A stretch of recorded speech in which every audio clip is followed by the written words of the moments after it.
नमस्कार दोस्तों, मैं ज्योति आपका स्वागत करती हूँ आपके अपने YouTube चैनल उत्साह में।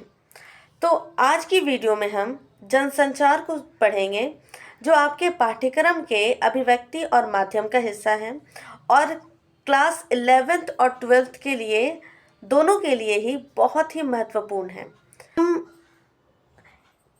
इस स्लाइड में हम जनसंचार से जुड़ी हुई महत्वपूर्ण क्वेश्चंस को देख लेते हैं, जो PYQ में मैंने बतला ही दिया है, इसमें भी आपको मिल जाएगा।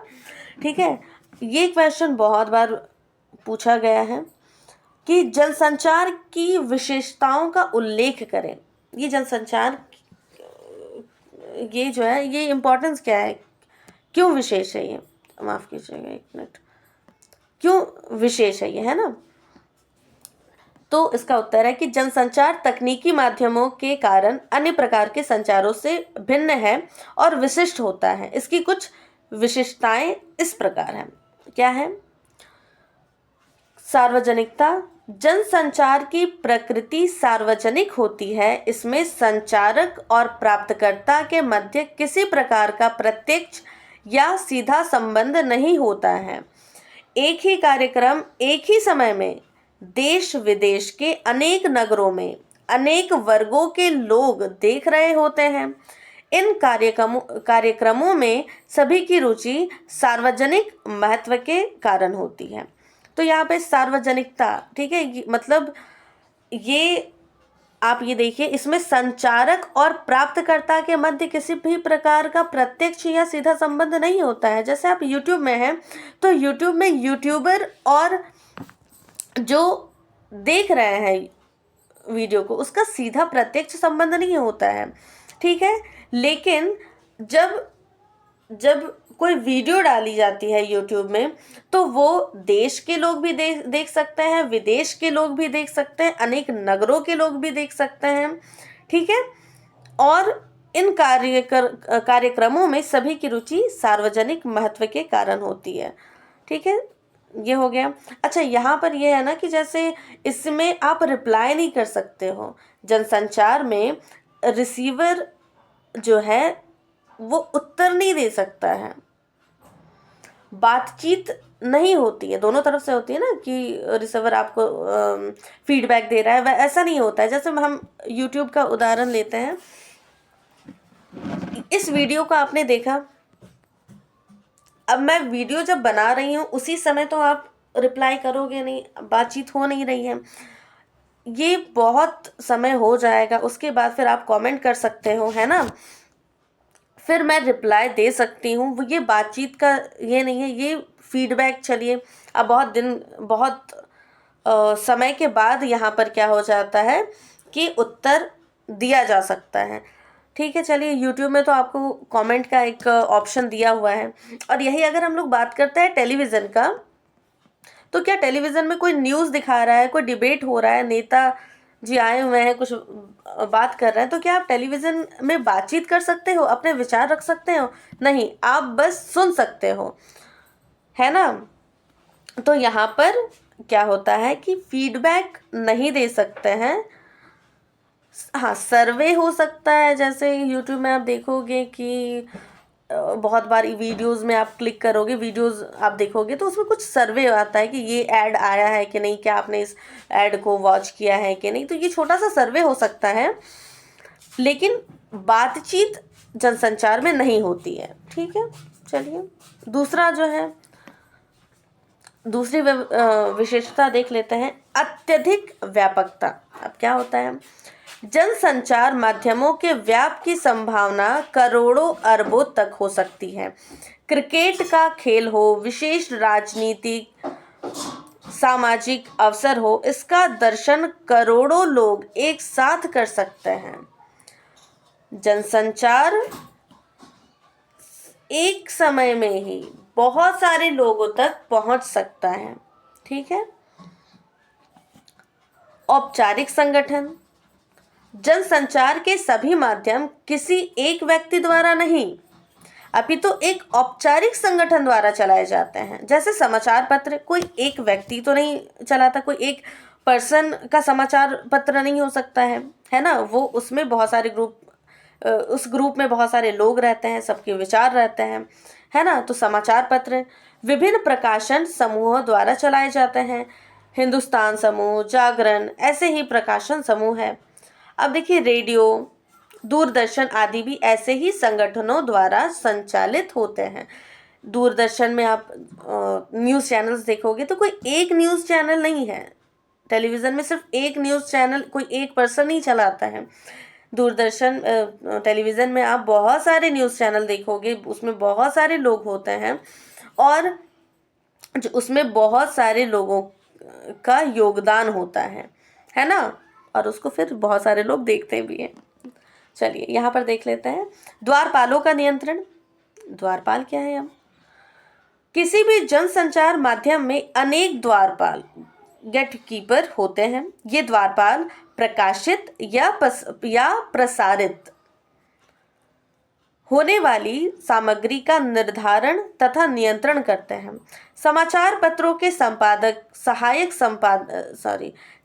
समाचार संपादक, सहायक संपादक, उप संपादक आदि ही तय करते हैं कि पत्र में कौन सी सामग्री छपेगी। अब क्योंकि ये एक बड़े जनसमूह तक जा रहा है, ये न्यूज़ जो है एक बड़े जनसमूह तक, कोई भी न्यूज़ जो है जनसंचार में एक बड़े न्यूज़ माफ़ कीजिएगा बड़े जनसमूह तक जा रहा है, तो हमें ये देखना होता है कि इसमें कोई भी गलती ना हो, कोई भी अनुचित चीज़ें जो है वो ना छप जाए, अनुचित बात ना हम बोल दें। इसीलिए क्या होता है, संपादक होते हैं जिन्हें द्वारपाल कहते हैं, उनका नियंत्रण रहता है कि पत्र में कौन सी सामग्री छपेगी।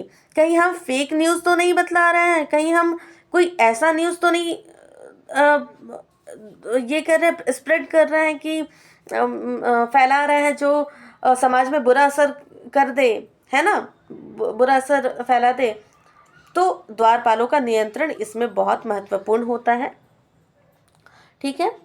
फिर आता है फीडबैक, प्रतिक्रिया का अभाव। जैसे मैंने पहले ही बोला कि इसमें प्रतिक्रिया का अभाव होता है। जनसंचार के माध्यमों से प्रकाशित या प्रसारित सामग्री की प्रतिक्रिया, फीडबैक तुरंत नहीं मिलती। प्राय विविध प्रकार के सर्वेक्षण या श्रोताओं अथवा दर्शकों के पत्रों के माध्यम से ही इनकी लोकप्रियता या अरोचकता का ज्ञान होता है। तो आपका क्या हो जाएगा कि यहाँ पे क्या हो जाता है, बातचीत क्योंकि नहीं होती है। जैसे मैंने आपको बतलाया पहले कि यहाँ पे एक पर्सन कुछ बोल रहा है, दूसरा पर्सन तुरंत उसका उत्तर दे रहा है, वैसी बात नहीं होती है। आप जनसंचार में क्या सर्वे करवाया जाता है ना, सर्वेक्षण करवाया जाता है, और उसमें क्या होता है, उसमें आपसे फीडबैक लिया जाता है। ठीक है। आपकी प्रतिक्रिया जो है सर्वे करके जो है वो लिया जाता है आपका उत्तर। ठीक है, ये हो गया, ये समझ में आ गई होगी आपको। फिर दूसरा प्रश्न जो है ये भी बहुत महत्वपूर्ण है। जनसंचार किन किन कार्यों को संपन्न करता है? जनसंचार जो है उस समय क्या क्या लाभ होता है, कौन कौन सा वर्क को ये कंप्लीट कर लेता है, ये देख लेते हैं। जनसंचार के माध्यम अनेक प्रकार के कार्य संपन्न करते हैं। ये कार्य निम्नलिखित है। जैसे सूचना देना। जनसंचार के माध्यमों का प्रथम और प्रमुख कार्य सूचना देना है। प्रिंट मीडिया का तो नाम है समाचार पत्र। दूरदर्शन हो या इंटरनेट, इनका भी प्रमुख कार्य तेजी से सूचनाएं वितरित करना है। ठीक है। जैसे न्यूज़पेपर में आपके एग्ज़ाम्स के रूटीन आए, है ना, इंटरनेट में आपके एग्ज़ाम्स के रूटीन आए, तो आपको तुरंत सूचना मिली कि अरे अब तो एग्ज़ाम्स बहुत सामने हैं, अब तो पढ़ाई करनी ही है, तो फिर आप लग गए पढ़ने में। तो ये हो गया सूचना देना। दूसरा है शिक्षित करना। जनसंचार माध्यम जनता को शिक्षित और सजग बनाते हैं। समाचारों के अतिरिक्त नई नई जानकारियां देना भी जनसंचार का धर्म है। अलग अलग, जैसे आप वीडियो देखकर शिक्षा ग्रहण कर रहे हैं, और सिर्फ अपनी वीडियो की बात क्यों करूं, तो आप टीवी देखते हैं, उसमें बहुत सारे बहुत सारी ज्ञान की बातें देखते हैं, न्यूज़ देखते हैं, उसमें आपको बहुत सारी जो है डिबेट होते हैं, तो आपको क्या होता है, उससे भी शिक्षा मिलती है। तीसरा देखते हैं मनोरंजन करना। जब से रेडियो और दूरदर्शन का आविष्कार हुआ है, तब से जनसंचार का मुख्य कार्य मनोरंजन करना हो गया है। भारत की अधिकांश जनता इलेक्ट्रॉनिक संचार माध्यमों का प्रयोग मनोरंजन के लिए करती है। ठीक है, तो ये तो एकदम ये है कि हाँ, मनोरंजन के लिए, जैसे टेलीविज़न में हमारी माताएं, हमारी सिस्टर्स जो हैं, वो सीरियल देखती हैं कि अच्छा ये सीरियल में क्या चल रहा है, क्या है ना, गपशप चलती है उसमें। मूवीज़ देखते हैं आप, सॉन्ग सुनते हैं, अच्छा चलो नया सॉन्ग कौन सा आया है वो माफ़ कीजिए, ठीक है। तो यहाँ पे मनोरंजन करना। दूसरा फिर क्या है, निगरानी करना। क्या है निगरानी करना में, जनसंचार माध्यम लोकतंत्र के पहरेदार है। वे समाज की किसी भी समस्या के विरुद्ध जनमत तैयार करता है। सरकार, धर्म केंद्र या अन्य किसी संस्था के अनैतिक कार्यों के विरुद्ध जनमत बनाते हैं। यदि कोई भी चीज़ गलत हो रही है तो तुरंत ही क्या है, जनसंचार उस चीज़ को फैलाता है कि नहीं, ये उसके विरुद्ध भी आ जाता है ना। न्यूज़पेपर में आप देखोगे कि कहीं पर भी कुछ गलत हो रहा है तो न्यूज़पेपर में बहुत मतलब ये छपता है कि नहीं, ये घटना जो है इस स्थान में हो रही है, जो कि बहुत गलत है।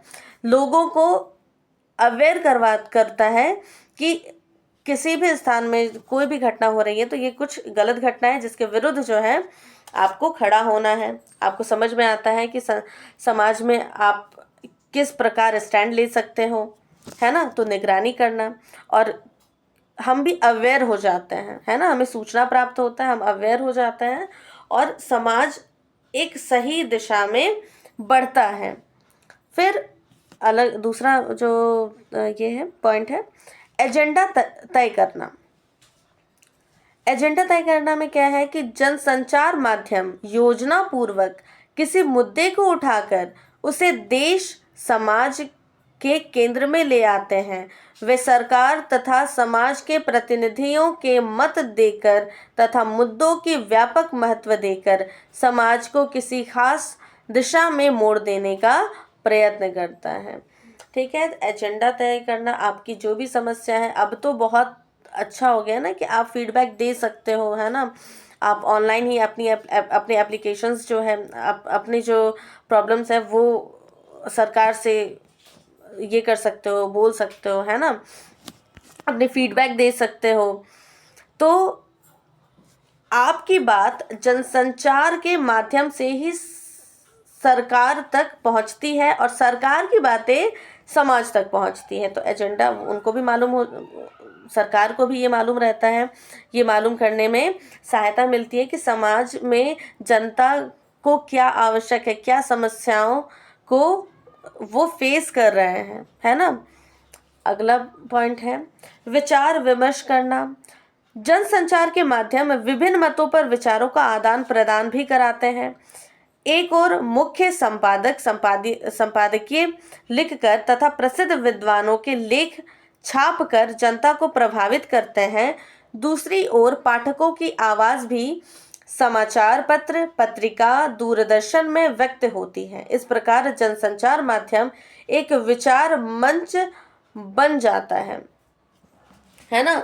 इसमें क्या होता है, अलग अलग विचार मिलते हैं। जैसे आप समाचार पत्र में जो ये संपादकीय पृष्ठ होता है, उसमें आप देखिएगा कि संपादक अपने देश में क्या चल रहा है ना, उन विषयों पर संपादकीय पृष्ठ में आप अलग अलग विद्वानों की बात देखोगे, उनके विचार, वो क्या सोचते हैं, उनके मत क्या है ना, उसको पढ़ते हो, उसको देखते हो, और जो पाठकगण हैं वो भी अपने विचार उसमें रख सकते हैं, छपवा सकते हैं, है ना। तो जनसंचार से क्या होता है कि पाठक भी अपनी आवाज़ जो है वो समाचार पत्र, पत्रिका, दूरदर्शन के ज़रिए व्यक्त कर पाते हैं, और जो सरकार है वो भी जो है अपने विचार फैला सकती है। विचार विमर्श संभव हो पाता है जनसंचार के ही माध्यम से।